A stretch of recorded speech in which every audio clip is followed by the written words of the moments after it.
is Antarctica, nearly 6 million square miles of ice-covered wasteland, larger than the United States and Europe combined. Less than 1/3 of this great continent has been explored. Previous expeditions have discovered indications of coal, iron, and other minerals in this last frontier. Its mean elevation is 6,000 feet, but some of its mountain peaks rise above 15,000 feet. It is the highest and coldest continent in the world. In Antarctica, scientists hope to find the answers to many questions which will unlock secrets of the universe. The International Geophysical Year is a combined effort of scientists of more than 60 nations to gain knowledge of the Earth and related phenomena by worldwide simultaneous observation. One of the most extensive of all International Geophysical Year investigations is taking place in the Antarctic regions, with 11 nations participating. In an effort to help find answers to these questions, the United States Antarctic Programs was conceived, and by direction of the President of the United States, Rear Admiral Richard E. Byrd, veteran polar explorer, was named officer in charge. The Navy was assigned the task of logistic support for the program. Task Force 43 was organized under Commander-in-Chief Atlantic Fleet to implement the operation, which was assigned the code name Operation Deep Freeze. Rear Admiral George Dufek was appointed Commander Task Force 43, with the responsibility to construct bases, operate them, supply and resupply them, and transport scientists to and from Antarctica. The major objectives of Operation Deep Freeze 1 were to establish a main IGY base near the site of the former Little Americas and an air facility at McMurdo Sound, investigate Marie Byrd Land and the South Pole for suitable scientific observation posts, to support a planned U.S. scientific program in the Antarctic, and provide logistic support for the United States participation in IGY. The U.S.S.R, aka 56, Admiral Dufek's flagship, was one of 9 ships constituting Task Force 43's ship group. The others were USS Wyandotte, aka 92, USNS Greenville Victory, USS Nespelin, AOG 55, and the icebreakers USS Edisto, AGB 2, USS Glacier, AGB 4, and the East Wind, a Coast Guard icebreaker. And finally, 2 yard oilers, the YOG 70 and 34, were each loaded with 270,000 gallons of aviation fuel to be used as Antarctic filling stations for the air unit. The Task Force Air Unit, Air Development Squadron 6, commanded by Commander Gordon Eby, consisted of 2 R5D Skymasters, 4 R4D Skytrains, 2 P2V Neptunes, as well as 4 de Havilland Otters and 6 HO4S3 helicopters carried aboard the task force's ships. At the Atlantic Fleet's Construction Battalion Center, Davisville, Rhode Island, a special mobile construction battalion was commissioned by Admiral Dufek, with Commander Herbert Whitney, commanding officer of the unit. These Seabees had the responsibility of constructing all of the bases in the Antarctic. They were trained in cold weather construction, but the Antarctic, notorious for its unpredictability, will pose many problems for them. Here, Commander Whitney reads his orders, assigning him as commanding officer. Mrs. Dufek is accorded the honor of carrying Old Glory in the changing of the colors ceremony.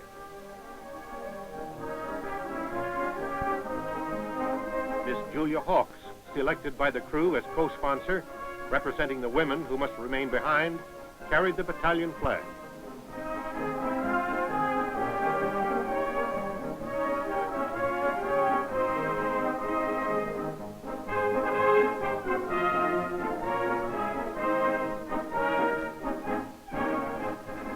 Families and friends are afforded an opportunity to see some of the unique equipment that will be carried on the expedition. It's a 10,000-mile trip down there. And in 3 months, this weasel will be moving across the polar plateau.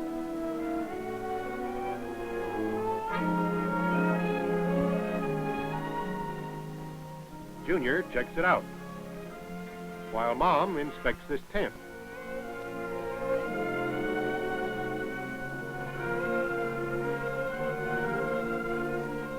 The roller will be used to build airstrips on snow-covered ice fields.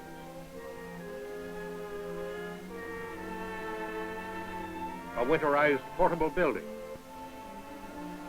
This will be used on the trail for a mess hall and radio communication. In August 1955, the task of receiving, packaging, and loading the ships of Task Force 43 began at Davisville, Rhode Island. Here were loaded an estimated 20,000 measurement tons of cargo, bulk petroleum products, and the Antarctic life preservers, sled dogs. The first departure at Davisville in early September was marked by the excitement and sadness of farewell. Many of these families will be separated for over a year, and the separation will be spanned only by intermittent mail and wireless communication. From September until mid-November, this scene was repeated as task force ships departed from various east and west coast ports. On November 14th at Norfolk, Admiral Byrd spoke at departure ceremonies for the Arneb, Admiral Dufek's flagship. En route to polar waters, the icebreaker Glacier passed through the Panama Canal, where she took aboard a load of bamboo. Later, at sea, the bamboo was cut into strips. It will be used as trail and supply dump markers in the deep snow. Other preparations for the expedition were carried on at sea. Here, sleds are being rigged. In equatorial waters, the routine was interrupted by the traditional ceremonies conducted by King Neptune and his court.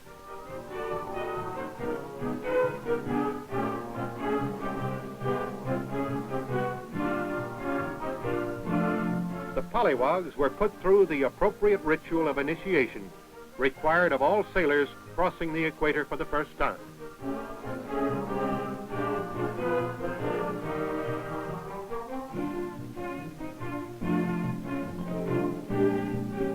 Among the Operation Deep Freeze personnel were several foreign officers. Here they inspect the Navy's newest and most powerful icebreaker.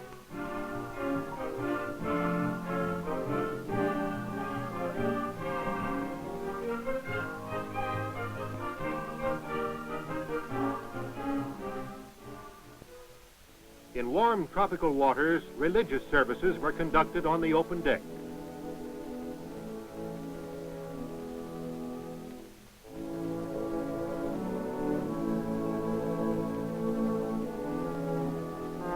And on at least one occasion, the ship paused far out in the Pacific, while crew members took a dip and acquired tans that they hoped would last out the Antarctic winter.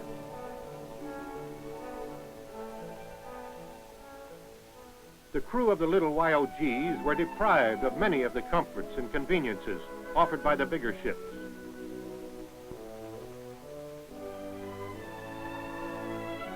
Here a line is shot to the vessel, and a high line is rigged to send supplies across. Two of these vessels were towed to the Antarctic. Life aboard them was rough, wet, and lonely. Thanksgiving Day aboard the ships was celebrated in the South Pacific, far from a supermarket. But the ship's mess tables were amply provided with the traditional bird and trimmings. The USS Glacier arrived at Port Littleton, New Zealand, December the 7th, 1955. Here she was joined by Captain Gerald L. Ketchum, Deputy Task Force Commander, and Admiral Byrd. On December 10th, the Glacier began the final leg of its journey to Antarctica, as hundreds of New Zealanders gathered at the pier to bid the ship and its crew a bon voyage. 6 days later, the Glacier received her baptism of ice near Scott Island, when she entered the ice pack. December 18th, the task force sighted the Antarctic continent, when Mount Erebus, the only known active volcano in the Antarctic, towering 13,000 feet above McMurdo Sound, came into view. The Glacier moored to the ice, and its helicopter flew a survey party ashore to find an area on the bay ice suitable for a long, flat runway that would support the weight of the large planes of the air unit. Commander Eby and Commander Whitney surveyed an 8,000-foot strip of ice at the south end of McMurdo Sound. They tested its thickness with a gas-powered chainsaw to determine if the ice would support heavy planes without skis. This site was found to be suitable. It was located immediately north of the 1902 expedition camp of Royal Navy Captain Robert Scott, leader of the second party to reach the pole. Food stores left here by the Scott party over a half-century ago were found to be perfectly preserved and quite edible.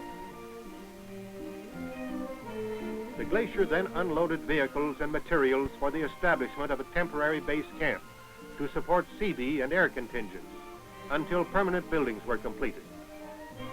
Some permanent inhabitants arrived to discharge their ambassadorial duties by greeting and entertaining the visiting delegation from the United States. The emperors are the best-known year-round inhabitants of the Antarctic. Penguins are equipped with built-in toboggans for traveling over the snow. This Adelie penguin rookery was located less than 1/2 mile from the glacier's mooring. With the completion of the airstrip, Captain Ketchum and party transferred to the ice to await the arrival of the Edisto. From this ship, he would direct operations in the area. The USS Edisto arrived soon after the glacier departed McMurdo Sound to furnish logistic support for air operations and construction parties. The offloading began immediately. Supplies, equipment, and materials were unloaded for transportation to the temporary camp and airstrip sites. The sled dogs were happy to be in their element and were eager to go. Surface vehicles began moving materials over the bay ice to the airstrip and permanent base site.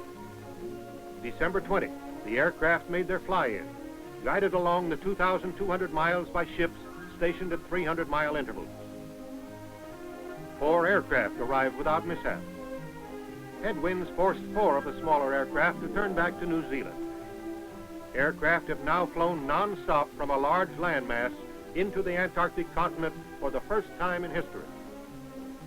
The glacier proceeded from its ocean station to Scott Island, and on Christmas Day, rendezvoused with the other ships of the task force north of the ice pack. Rear Admiral Dufek greeted Admiral Byrd as he transferred from the Arneb to the glacier to command the transit of the task force. The mighty glacier led the column through the ice pack. Clearing the pack 4 days later, the task force was met by the Edisto, which led the Wyandotte and Nespelin into McMurdo Sound. The glacier escorted the Arneb and Greenville Victory on to Canaan Bay, 450 miles to the east. December 28th, the Wyandotte and Nespelin arrived in McMurdo Sound and sent a mooring party ashore to bury timbers, called dead men, for attaching the ship's mooring lines. After the long flight from New Zealand, an even more hazardous task was undertaken. Aircraft taxied 30 miles directly to the tanker Nespelin to expedite flight operations and take full advantage of the little remaining good weather. Refueling at the ship, the aircraft were on ice only 4 feet thick, over water 1,800 feet deep. A temporary camp was established and air operations commenced immediately. An R-5D using wheels rather than skis makes a jet assist takeoff, beginning a long-range exploratory mission. In less than 1 month, pilots of EX-6 mapped and photographed over 1 million square miles of territory, never before seen by human eyes. Later, Admiral Byrd, Dr. Paul Seipel, and other Antarctic old-timers paid a visit to the site of Little America 1 and 2. They located this radio tower, built during Byrd's 1929 expedition. When first erected, it stood 75 feet above the surface of the snow. On January 4th, 1956, Little America was officially commissioned by Admiral Byrd and Admiral Dufek. The glacier, after carving out a mooring in Canaan Bay for the cargo ships, was ordered by Admiral Dufek to McMurdo Sound to assist Captain Ketchum. For 10 days, the Edisto and the Coast Guard East Wind attempted to cut a channel through the ice of McMurdo to within a reasonable distance of the base site at Hut Point. During this time, only 14 miles had been gained. The glacier went to work on the ice. It takes immense power and tons of weight to accomplish the feat of crushing acres of ice, ranging from 10 to 12 feet thick. These scenes, taken from the ice, show you the power of the glacier. An icebreaker, contrary to popular idea, does not break ice by cutting through it, but is so designed that the bow will ride up on the ice, and in a porpoising action, the sheer weight of the ship crushes and cleaves through the ice. In 48 hours, she came within 6 miles of the base and established an offloading point and a turnaround circle. The 30-mile artery through the ice was named Glacier Channel. Since bay ice did not move out into the open sea as anticipated, it was too risky to bring the cargo ships into the channel. Therefore, the 3 icebreakers were required to shuttle supplies from the ships through the channel to the offloading point. Here at Glacier Point, the cargo is unloaded for transfer to the base site. The unloading operation involved a calculated risk. The glacier's cargo handling equipment, designed for only 12 tons, lowered a 24-ton D8 tractor. The risk paid off. Cargo moved the 6 miles to the camp, loaded in tractor trains. This operation involved many hazards because of the treacherous bay ice.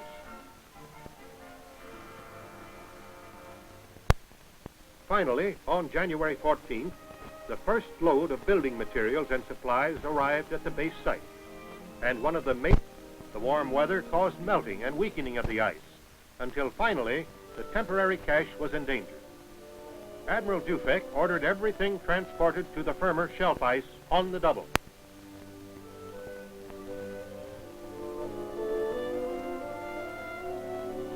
Every available tractor, carry lift, and helicopter was pressed in.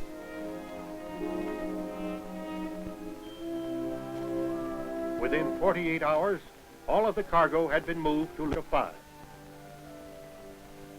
Only a short time before the bay ice broke up and floated out to sea.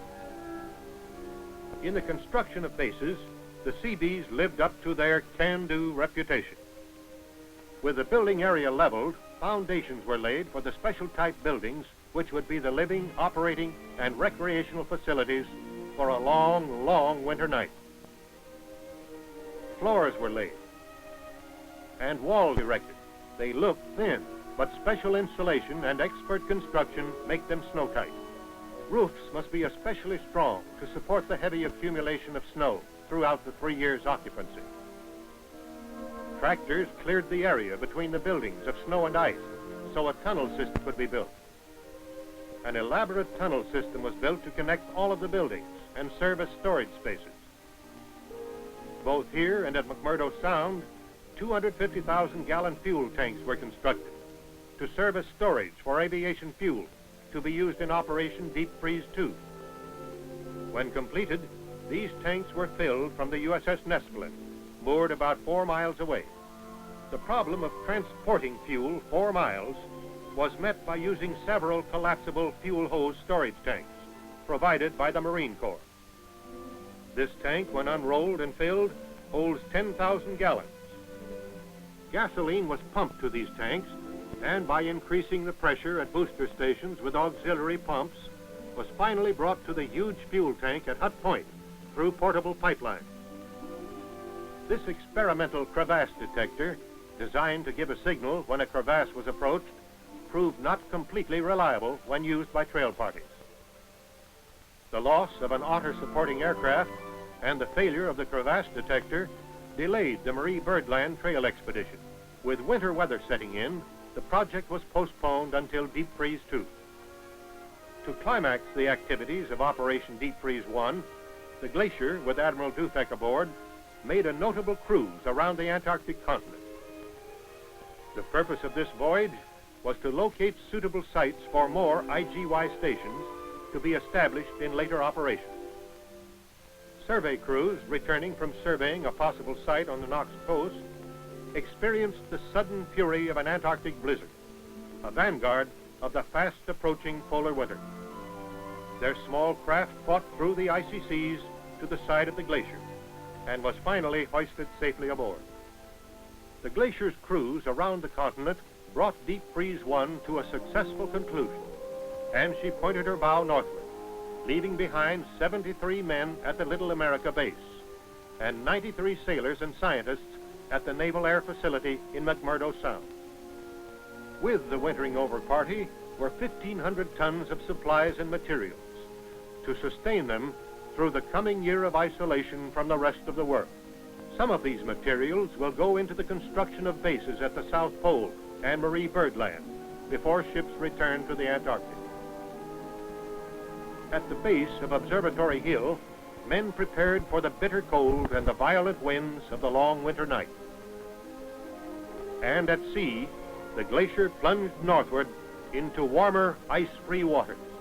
Her destination, the United States, where she would be fitted out for Operation Deep Freeze 2.